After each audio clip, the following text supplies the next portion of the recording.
বনগাঁ থানার এলাকায় এক চাঞ্চল্যকর ঘটনার খবর পাওয়া গেছে, যেখানে একটি যুবককে গ্রেপ্তার করা হয়েছে। অভিযোগ, ওই যুবক একটি তরুণীকে ঠান্ডা পানীয়ের সঙ্গে কিছু মিশিয়ে অশালীন আচরণ করেছে। পুলিশ জানিয়েছে, অভিযুক্ত যুবক শুভ দেবনাথ পেট্রাপোল থানায় ছয়ঘরিয়া এলাকার বাসিন্দা। বুধবার সকালে তরুণীর মায়ের অভিযোগের ভিত্তিতে পুলিশ অভিযুক্ত যুবককে গ্রেপ্তার করে। পুলিশের তদন্তে জানা যায় যে অভিযুক্ত তরুণীর প্রতি অশালীন আচরণ করেছিল। আজ বনগাঁ মহকুমা আদালতে হাজির করার পর বিচারক তাকে 3 দিনের পুলিশি হেফাজতে পাঠানোর নির্দেশ দিয়েছেন। এই ঘটনায় স্থানীয় এলাকায় বেশ আলোড়ন সৃষ্টি হয়েছে এবং মানুষের মধ্যে উদ্বেগ দেখা দিয়েছে। পুলিশ ঘটনার পুরোপুরি তদন্ত করছে এবং আইনানুগ ব্যবস্থা নেওয়ার প্রস্তুতি নিচ্ছে। হয়েছে এই শুভ দেবনাথ, এর বাড়ি ছয়ঘরিয়া অঞ্চলে। তার শ্বশুরবাড়িতে বেড়াতে এসেছিল। শ্বশুরবাড়িতে কেউ ছিল না।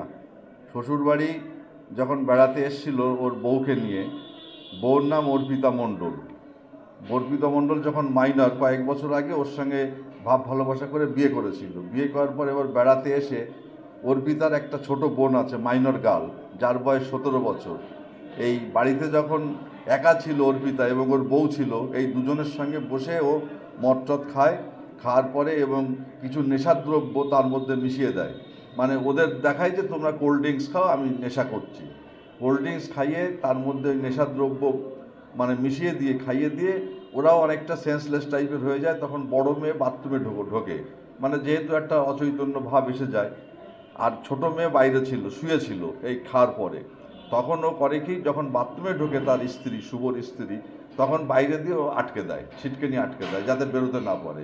এই অবস্থায় ওর বউ ভিতরে ঢুকে গেল। তখন ও ওই অনেকটা বেহুশ মতো অবস্থায় তার শালি যখন তার ঘরের মধ্যে রয়েছে, তখন তার শালিকে তার ইচ্ছার বিরুদ্ধে ধর্ষণ করার পরে বলে যে তুই এই কথা যদি কাউকে বলি তাহলে তোর দিদিকে তো আমি মেরে ফেলে দেবো, আর তোর ওই ঘর সংসার সব নষ্ট হয়ে যাবে, তুই এ কথা কাউকে বলবি না। সে দীর্ঘদিন ঘটনার প্রসঙ্গ কাউকে বলিনি।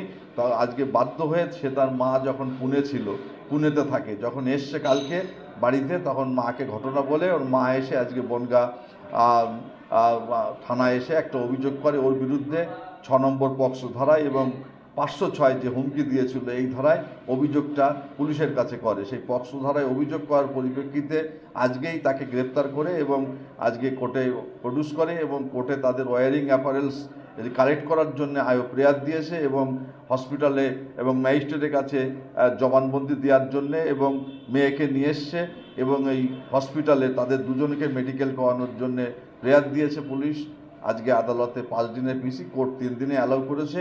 আগামী 24 তারিখে আবার ফার্দার তাকে কোর্টে প্রডিউস করবে আফটার পিসি রিটার্ন এবং সেই দিন আবার ফার্দার হিয়ারিং হবে এই কেসে। বর্তমানে সে পুলিশ কাস্টডিতে থাকবে। ব্যুরো রিপোর্ট, নির্ভীক বার্তা।